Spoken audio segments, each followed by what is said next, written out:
ได้ผัวใหม่สมพรปากเราเว้าอีดีบัดนี้พี่น้องเอ้ยอันนี้คือกินออกตัวปกติสิแม่นลุงใหญ่ได้ตัดให้นี่เนาะไว้ใจได้อยู่อันนี้มาให้ทางบ่าวลาวได้กับกาตีนะก็เคยได้ตอนนี่ร้านกระต้มนี่ดูตะมือเด้ถ้าเบิ่งลุงจ้อยอันตอนรอเด้อว่ะบ่ลุงจ้อยกำลังเสริมรออยู่หั่นเปิดไฟเทียบไปแต่ให้แต่หน้ามาให้ให้น้องชายเสริมรอให้ได้บัดนี้พี่น้องเอ้ยสาวนางว่าสิได้ผัวใหม่แล้วเราบอกให้ก่อยเอาผัวใหม่แล้วสิได้ผัวใหม่บัดนี้แหละไปเห็นข้างหน้าขาดเลยเอาผัวใหม่โดดเพิ่นว่าอีกขั้นป่านข้างหน้านะเพิ่นว่าได้จนท่วมหัวผัวเลิกกระดึกเอ้ยได้ผัวใหม่สมพรปากเราเว้าอีดีบัดนี้พี่น้องเอ้ยอันนี้คือกินออกตัวปกติสิแม่นลุงใหญ่ได้ตัดให้นี่เนาะไว้ใจได้อยู่บ่อันนี้มาให้ทางบ่าวลาวได้กับกาตีนะก็เคยได้ว่ะถ้าบอกเปิดไฟแล้วมันแน่ใจมันมืดติไม่รุ่งบ่มันค่ำเลยเนาะเอาทักทายสบายดีตอนค่ำพี่น้องไอ้5 โมงครึ่งเลยตัดค่ำแท้คือจะตัดย่ำไรเลยตัดต้นได้เนาะถ้าเบิ่งเด้อผมยาวเลยไอ้เตอร์กับเบิ่งมาตัดตัดพร้อมกันเลยเห็นหุ่งอยู่บ่ไอ้ย่างไปทางพุ่นมาเบิ่งในลุงจอยเสริมรอนะบ่รอไอ้หลานกับเนี่ยบ่รอว่ะเอ้ยสบายดีมาดูลุงจอยบ่รอแท้อันนี้บ่บอกให้ลุงไงเปิดไฟให้เด้อหลานจะหนีป้าบ่จะทำไรแล้วน้าจุกอันนี้ได้จุกถ้าเบิ่งจักแล้วเฮ้ยเราเสียบไฟอยู่ไหนมั้งถ้าเบิ่งลุงจอยตอนรอดนี่หลานกระต้มนี่ดูตะมือเด้ถ้าเบิ่งลุงจอยอันตอนรอเด้อว่ะบ่ลุงจอยกำลังเสริมรออยู่หั่นเปิดไฟหุ่งแล้วขอบใจโอ้ยทำในบัดอยากมาตัดติยุ่งครบไปเลยยังไม่ได้เฮ็ดกินช่ำหัน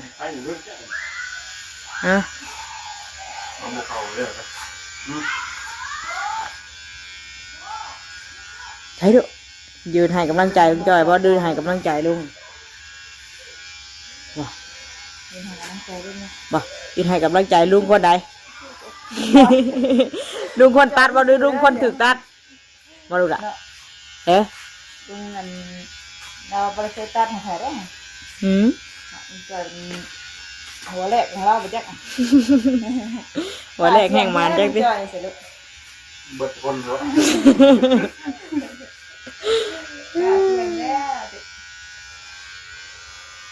ได้ยินหรือว่าเรากันเนาะเราบอกว่าเปิดขังเลยหรอวะจะได้จำได้แล้วโอ้ขนาดลุงตะกี้ยังไงเอาตัดให้แล้วตะกี้อันก่อนสิมาเป็นช่างกันติแม่นอยู่บ่เนาะขนาดลุงใหญ่ยังให้เพิ่นตัดให้เพิ่นเอาตะกี้ลืมเหลืออะไรตัดเราอยู่ก่อนน่าสิได้มาเป็นช่างก็ผ่านมือเรามาก่อนได้ติโอ้ฉันบ่ซะเอาลองเบิ่งจ้ะสิได้ผัวใหม่ก็บัดนี้แหละบอกให้ข่อยเอาผัวใหม่ก็สิได้ผัวใหม่ได้เท่าเว้ยบัดคือนิดหน่อยเกี่ยวตัดให้ข่อยตั้งแต่เช้าเลยเป็นเที่ยงไม่นั่งให้วันนี้จัดเนาะคนไปดูว่าก่อนแค่เลยตัดผมตัดเนาะหรือว่าตัดจำงอนให้เล่าเห็นเนาะใครเอาสวยตะกี้ว่าแค่ตัดผมคือไปตัดจังเหมือนเรานั่งก็ตัดผมไปใช่ไม่ยังเราไม่ยังให้ยังนะบอกเจ้าเธอเบิ่งเราเด้อเธอเบิ่งเด้ออุ้ยถ่ายกินข้าวจากเมื่อคำเดียวนี่ป้าว่าจะไปทอดปลา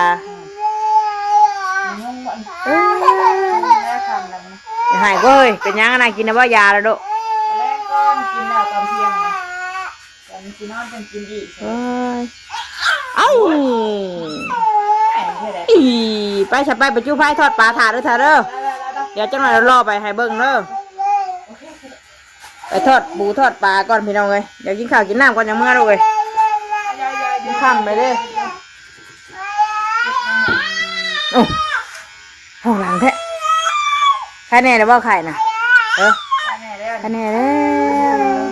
ไปเลยไป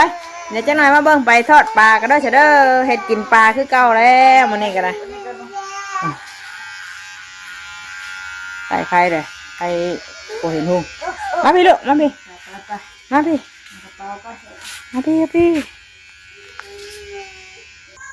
เอามาจุไฟพี่น้องเลยเนาะหลังไฟทอดปลาก่อนทอดปลาสู่ลูกสู่น้องสู่นุ่งกินก่อนเนาะอึบไฟยังบ่ติดถ้าไฟติดก่อนปลาเฮามักไว้แหละปลาที่โตมันตายเมื่อวานนี่แหละเอ้าแน่หรอวะเท่าอ๋อตามหลังมาเลย ใช่โอ้ โอ้เจ้าแล้วเจ้าใส่หัวให้ไปดิ โอ้ยรอดีดออันนี้คือบอกออกคือเอาแต่ขางมาหน่อยเดียว เอ้า เบิ่งหันเอาหมกแจ้งนู่นหันใช่ตัดออกหน่อยเดียวนึงก็ได้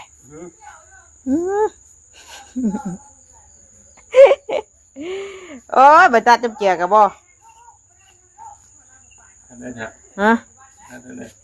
ตัดทำฉันแล้วอันนี้มันตัดออกแต่น้ำหนีชื่อในทางนี้ผันบ่ตัด เอ้าเด็ดข้างเนาะชิได้บ่ เปิดค่ะมันไม่ได้เปิดครับ เปิดแล้วนะโอ้ยฉันอยู่กัน ฉันแต่น้ำขางมันทางหนามันเลยจ้ะ บ่ได้เอา ไปอาบน้ำจำค่าย น้ำมาข้าง ไปเดี๋ยวเอาทอดปลาก่อนพี่น้องเลยปลาอะไรกับมักเกลือไปงัวไว้เรียบร้อยแล้วเนาะนี่ครัวไว้แล้วนี่เลยเนาะปลาคอน้อยปลาเค็งขนาดพี่น้องเลยอาจะมาทอดเอาเช้าตอนเว้นนี่เช้านี้พากันต้มเอาเนาะ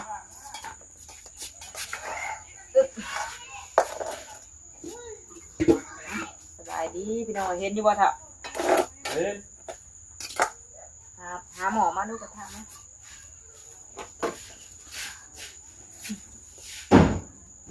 ไอ้กินข้าวก็ได้จุกเอ้ยบอได้หนึ่งแล้วทอดปลาให้ไฟเป็นท่าอีกก่อนสักหน่อยเนาะไฟมันติดเลยเติมมาจูงกินเลย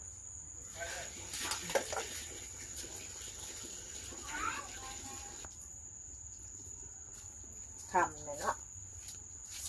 มันกันยังเหลือหน่อยเดียวเพราะว่าจะเดี๋ยว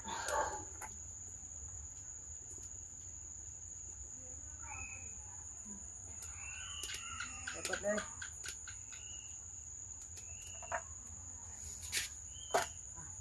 มันเดือดก่อนกระปุงปุ้งเลย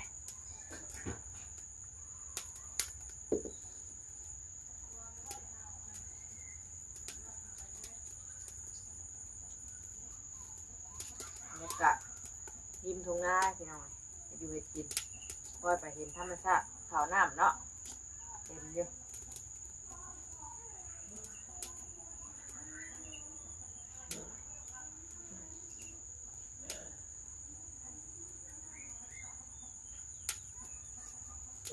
ใช่เอาปลาเข้าไป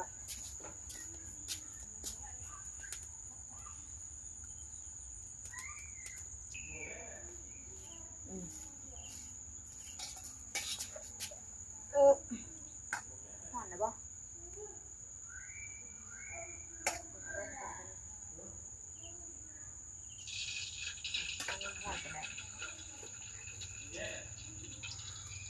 เก็บผักยังไม่ได้เก็บทำเลย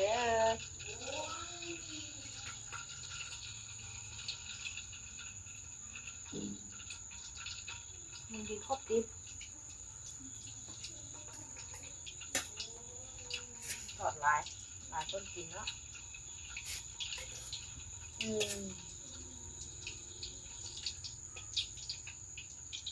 ใช้มันงานทอดแล้ว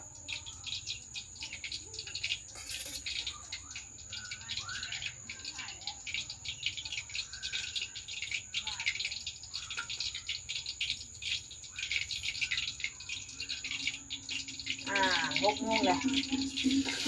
ตำโป่งปุ้งๆเลยพี่น้องเอาพอดีไปกินข้าวได้ไหม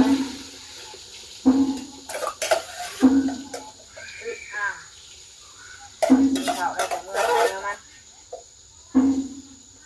เป็นลายแบบเป็นลายพี่น้องกินทอดต้มทอดย่างปิ้งเอาเนาะจะเห็ดอันแจ่วรอนี่นั่นก่อนเดี๋ยวกลับมันจะไม่เสียละ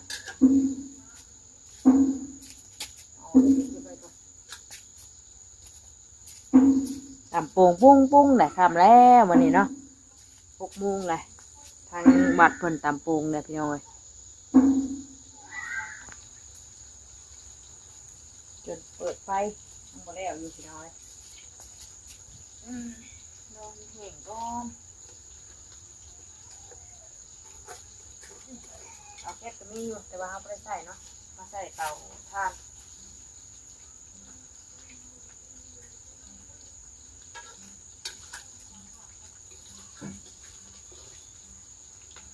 เอากลับมันนี่คือเด็ก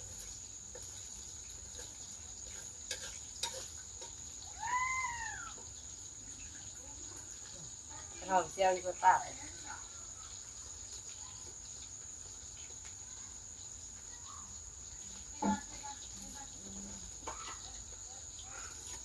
ที่แห้งอยู่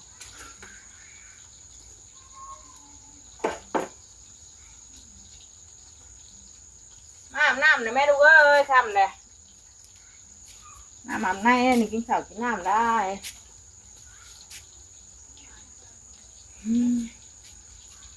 ไฟก็บ่ค่อยพุ่งก็ได้เนาะเมื่อพี่น้อยเนี่ยดอกไฟเอามาใส่เครื่องค่ากันทั้งนอกทั้งในเนี่ยไฟของน้ำคำแล้วเมื่อใดมื่อนี้กะยังอีกมือใหม่ก็ได้เดี๋ยวให้มันแหมก่อนถ้าจังกลับมันเนาะมาเห็นปะเนี่ยยังอะได้ยังมามัน กระชิวแล้วลุงเอาขึ้นมา อย่าไปใช้รถได้ผู้กระปุก มันได้น้อยหนึ่ง เอามาเถอะหน่อย เชื่อว่าพี่ให้ใกล้นะสิได้มันว่าเนาะ อุ้ยบักงามเนาะตัวงามจับผู้กินแซ่บได้ปลาตัวใหญ่ครับ สบายดีน้องเอ้ย ไป มาใส่นั่นกันเนาะ ไปใช่ได้ไหม ได้มันไปสิกินสิได้ได้ป่ะ หมอบ่วงโคตรนั่นเลย ใช่นี่ป่ะ นั่นแหละอันนี้ปลาชิวเห็ดปลาเด็กเข้าเนี่ยพี่น้องป้าลุงเราพยายามขึ้นมาเอาบ่วงคนเนี่ยน้ำบ่วงมันใส่เกลือได้แล้วนะเกลือมีเนาะ จักละอยากใส่ก็ใส่ เกลือคำเนี่ยเกลือน้ำมูนี่แหละ เดี๋ยวมืดแท้ คนกันแย่จังหวะก็เป็นนะเดี๋ยวเนี่ย แดงห้อยสิ มันอย่ามันเน่าไปจักจังหวะเกลือคอดิ ใส่ลายอยู่เก่าเกลือจน เป็นแหน่ในเด้อยานบางวันทอดปลาอยู่วะยังบ่ได้เอาอยู่น่ะทำมืดเลยอีกจักหน่อยถึงบ้านตึกได้มันขี่จะได้ถ่ายจักหน่อยก่อนให้มันแหมก่อนเมื่อระบอทางน่ะ นั่งอยู่ ยังถ่ายอยู่ติ ให้กินยังฉาทางน่ะ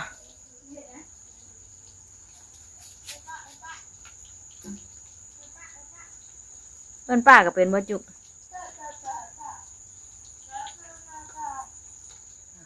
จนค่ำจนมืดพี่น้องเอ้ยเอามาเทใส่ถุง โอ้ค่ะ เมื่อชูกันกินอยู่พุ่นบ่ พ่อบ่ของจัน เอาตักเอาแล้วยังน้อยหนึง เจ้าพ่อบ่เสียอีกบ่ของพ่อจะพ่อต้องเสียไปกินใช่ไหม เอาอีกตักอีกยันมาพอกัน พอแล้ว เพิ่นสิพากันไปกินอยู่เพื่อนป้าพุ่นพี่น้องแม่งเตอร์กับชูลูกกับเต้ากินเอา สู้บ่แล้ว เมื่อให้เด้ทอดกับบ่ได้แห้งปานใดแห้งหลายมันสิเกาะ คุณแป้งเมื่อปิ้งเอาได้บ่แล้วตั้งอะไรน้ำปลา เอานะแม่ชาข้าวนะมึงกินเพื่อนบ่เอาจับเอา พอแล้ว ยางขาดบ่ได้ทอดน้ำปานใดเอาเด้อข้าวแล้วจกเอาเด้อฉัน โอ้ย ไปสั่นให้ข้าวกินน้ำแล้วอะไรพี่น้องเอ้ยเนาะ เฮ้ย ฮะข้าวอยู่ในพุ่นแล้วบ่ได้อุ่นได้ข้าวยังบ่ได้อุ่นช่ำจกเอาปุ๊บติบข้าวอยู่ในปุ๊บเพิ่นเอามากินอยู่เพื่อนเมื่อสู่อ้ายเพิ่นกินเพิ่นเมื่อเลยเด้ นอนลาเพิ่นเมื่อก่อนเลยพี่น้องเอาเดี๋ยวแม่งเตอร์กับผ้าให้อยู่เฮ็ดกินคือลูกคือเต้ากินข้าวแรงก่อนเนาะนี่ถ้าแม่นเชื่อเพิ่นก็อยู่ทางเฮือนป้าพุ่นแหละเราก็ได้ทอดปลาเมนูทอดปลามื้อนี้กันเนาะเว้นนี่ตอนเช้านี่ต้มเอาจกเอารถนายเนี่ยมานะเป็นจกมึงกินอยู่เพื่อนข้าวบ่ได้อุ่นแต่เก้าอุ่นข้าวเย็นเนาะมื้อนี้บ่ได้อุ่นซ้ำมาบัดนี้กินข้าวพี่น้องเอ้ยมืดซ้ำเนาะเอ้ยมืดแท้อันเย็นอยู่บ่จนค่ำจนมืดพี่น้องเอ้ยสบายดีป้าลุงไงลูก สบายดี ทางชาวนาเพิ่นน้ำเรากินอยู่พุ่น อยู่ข่าวแล้วอยู่ข่าวแล้วเช็ด บึ้มากินข้าวซะเอาใช้น้องเด้ น้องไปแล้วน้องบอกกิน เฮ็ดเปียกแท้เฮือนก็ได้โอ้ยมื้อนั้นนี่ กินข่าวเด้อไปลุงเลย กินข้าวแดงน้ำกันมา ข่าวเล่นกั อั น นไหนพอนะ พร้อมกินข่าวเด้อ ให้จัวตัดผมให้บ่ไปตัดนะ ครับบอก ทางแม่เชื่อเพิ่นทั้งชาวนาเพิ่นเอาเมื่อชูบ่ลาเพิ่นกินเฮือนพี่น้อยเนาะอันเตอร์เฮ็ดได้แล้วเฮ้ยทำมานะแม่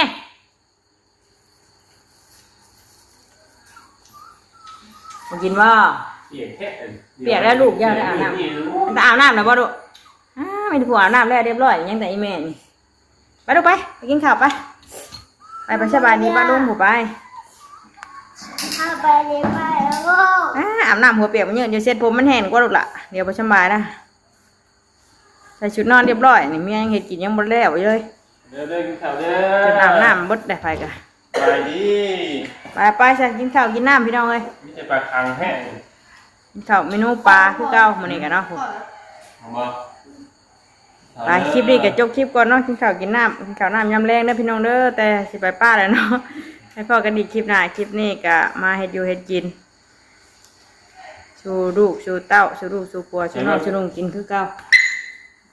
สำหรับคลิปนี้ลาแล้วสบายดีเด้อเนาะทุกคนโดยไปแล้วบายเด้อตากินข้าวบ่ลูกกินมากินข้าว สบายดี โดยไอครับ